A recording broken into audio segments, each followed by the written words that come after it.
Why are you streaming? Para gumana yung overlay. Okay. Ganun pala yun. Wala na akong choice. At saka, Lumalabas, lumalabas kung sino yung yung head ng ating ng ating production. sino nga ba ako? Kung sino yung may control. Oh, malamang. Bakit ako? Wala naman ako ginagawa eh. The last time na meron ako inambag dyan yung sa design natin. Bro, ang ambag mo is yung kwentuhan. How am I gonna start a podcast na walang kausap? Sabagay. Sabagay. Okay. So, Watch out. you're milking me from for views. Is that what it is? So, kaya mo mag-podcast mag-isa? Siyempre. Oh, hey, Uno. What's up, Pero, Uno? pero i-edit ko. Oh, ganun. Sa gitna. Hati sa gitna. So, kausap mo sarili mo. Yes. Pero dapat gagawa ko na isa pang character. Si Ono? Kill me. Kill me. Yun na lang pala. Naalala mo ba yon? Oo naman. Naalala mo ba yon? I think ito yung perfect na story time. Okay. Story time. Ikaw na. Ikaw. You take the wheel kasi ikaw yung na-affect. You saw the entire thing. Ikaw yung naapektuhan. So, no, mga kaibigan, back during nung online classes pa, aminin natin, hindi tayo palaging nakikinig sa klase. Talaga? Ako pa palagi ako nakikinig, bro. Nakikinig. Studios ako. Gusto mo pakita ko yung sinend mo dati no first day of classes mo, nag-warzone ka. Orientation naman yun. O kahit na, di ka nakinig, that's the point. Nakikinig ako, naka-cellphone ako nun eh. Tas, Anyway, Discord continue. ka. Okay. So, basically, one time, may reporting sa isang subject. Hindi ko pa turn mag-report. So, I couldn't care less. Naglalaro kami ni Uno ng Tekken. Talaga? Is that what we were doing? Alam ko nag-Tekken tayo nun. Okay. Tapos, it was my turn na. Shut off the game. I'm ready to report, di ba? Okay na okay. Ready ako. Tapos, I'm about to give my monologue. Naka-laptop pa ako dito. So, medyo ang laptop, may problema yung laptop ko nun na Just so you guys know, okay, kung walang bagong PC tong si Elric ngayon, hindi posible tong podcast na to, okay? Kasi yung laptop niya dati, like us, di ba? Lahat tayo nagsimula sa maliit. Yung laptop niya, yung sira, as in lahat sira. Held by duct tape, literally. Pag nakita mo yung setup niya. Buti nga meron siyang monitor dati. But yes, I digress. Continue. The only thing wrong about that is hindi siya held by duct tape. It was held by scotch tape. Okay.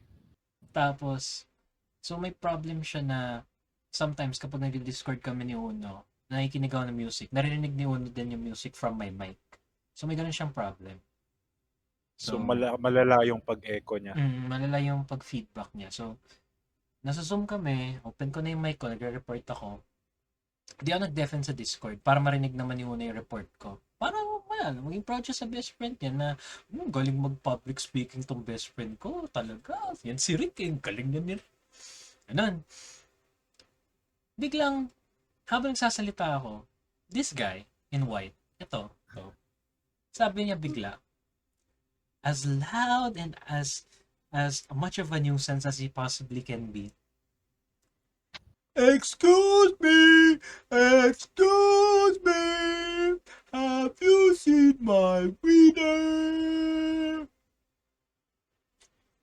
And nakikita mo sa Zoom kapag may input yung microphone mo, I shut up nung unang narinig ko yung excuse me ni Uno. And my PC is slow. My laptop was so slow to the point na hindi ko kaya mag-alt tab tapos de-deafen ko in one swift motion. Hindi ko kaya. So, ang nangyayari was, it just happened. And inulit ko ba? Or once ko lang sinabi? One sequence lang, tapos di mo na inulit. Tapos after, tapos yun, excuse me, have you seen my wiener? And then, stop, quiet. And then, I said, sorry po. And then, doon ako nag-deafen, like alt-tab deafen. And I thought that was the end of it.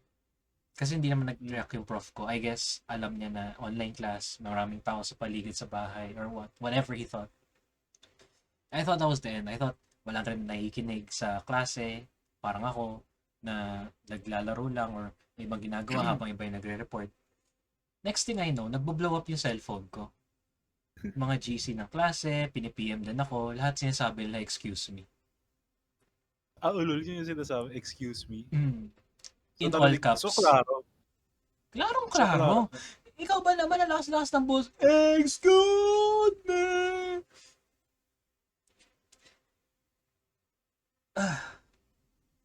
So, Ano yun. sabi ng prof mo?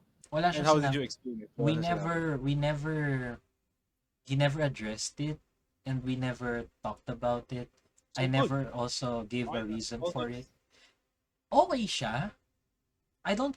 It's not the prof na the reason kung bakit ako nahiya. It's the reaction mula sa mga kablock ko. And oo, sige, kaklose ko sila, whatever. Pero, really, man. Okay. Ito pa. Time to give. No, you shut up! Okay. Ito pa sinasabi ni Uno. It's not my fault that somebody's laptop got feedback. It's not my fault that somebody decided not to mute me during his reporting. It's not my fault that somebody decided to report without muting me. Meron pa yung Sinabi ko pangatwiran. yun? Sinabi ko yun? Oo. Dati? Damn. Okay. In my defense, sinabi ko lang yun kasi nasa Discord ako. I'm chilling, nasa bahay ako noon. I wasn't in the environment na, like, hindi ko iniisip na maririnig to. Just so you know, di ba? Hindi ko siya ginawa para isabotage ka. Ginawa ko lang yun kasi nasa Discord tayong dalawa. And ganun tayo. Makulit tayo sa Discord. It didn't Kasi- feel that way though. Yung phrase na yun, we got that from Forrest Gump nung pinanood namin yung movie na yun together. Not Forrest Gump. Oh, I'm Something sorry. about Jane, ano yan? There's something about Mary. Something about Mary. Yeah. Pinanood natin yung movie na yun and that scene stuck with us. And lagi natin sinasabi yun. And it just so happened na I got the urge to say that habang nagre-reporting ka and it didn't click in my mind na baka marinig siya ng klase mo. Kasi honestly bro, may tiwala ako sa'yo. I know you wouldn't do dumb stuff, di ba? It was in my mind na parang, ain't no way Elric's not gonna mute me. He's too smart for this. That's on me. That's on me. But that's also on you. We both had a part in it. Looking back, kasi, what could I have possibly done para ma-prevent Muted yun? I wanted you to hear me report, pero I didn't want to deafen din kasi. So, Tell me. I told Tell you me, na bro. magre-report na Bro, ako. there's gonna be feedback. Because I wasn't aware. Like, that wasn't in my mind when I said that. Just to remind me. Kasi syempre, di ba, it's not always obvious sa akin kung ano yung pagkukulang ng laptop mo. But it's always obvious sa'yo. Kasi laptop mo yan, alam mo yung laptop mo. Ako alam ko yung laptop ko. Kapag may sira to, alam ko about it. Di ba? I know how to adjust. It's always in my mind. Pero it's not gonna be always in my mind yung sira ng laptop mo. Kasi ikaw gumagamit yan, hindi ako. Ito pa pala malala. Yung pinagkaiba ng Zoom tsaka Discord, kung naririnig mo yung feedback sa Discord, in Discord Yun may yung- noise suppression. Okay. Yung Zoom wala. So, purong-puro talaga yung narinig. That's crazy. Ang lala ng time. Pero hearing your side and considering nothing really bad happened, it's not gonna be something bad looking back at it. Parang siya. It's something to laugh about lang naman. I'm not mad. I was ready to laugh about it after. Ako rin naman. Feeling ko. I'd get mad, pero syempre hindi mo ma-overwhelm nung joy ko yung galit. At that Kasi point. at the end of the day, we laughed about it for sure. Kasi ano naman eh, like, kung alam ko na nasa intention ko yun na sirain yung presentation mo or mang-istorbo sa presentation mo, I would feel bad, di ba? Kasi intention ko yun eh. Pero it was never in my intention to do it. Mm. So it never became something na, na parang may mali siya para sa akin. Walang ganun. Okay. Pwede burn the hatchet. Hindi na ako galit. And, Matagal na tong na-bury. de, may We natatago gotta pa talk ako. about it. Sa bagay. We Actually, need to talk about something. that's true. Pero, good topic. That was a good toodles. Pero, How long? at least every time na marinig namin yung excuse me, there's more to it na than just a movie scene. It was an actual scene sa buhay namin. More for me. Kasi, goodness me. Grabe yan. Pero, ayan. Yun lang naman yun. That's the past. We hope you enjoyed the short story. Yun lang naman.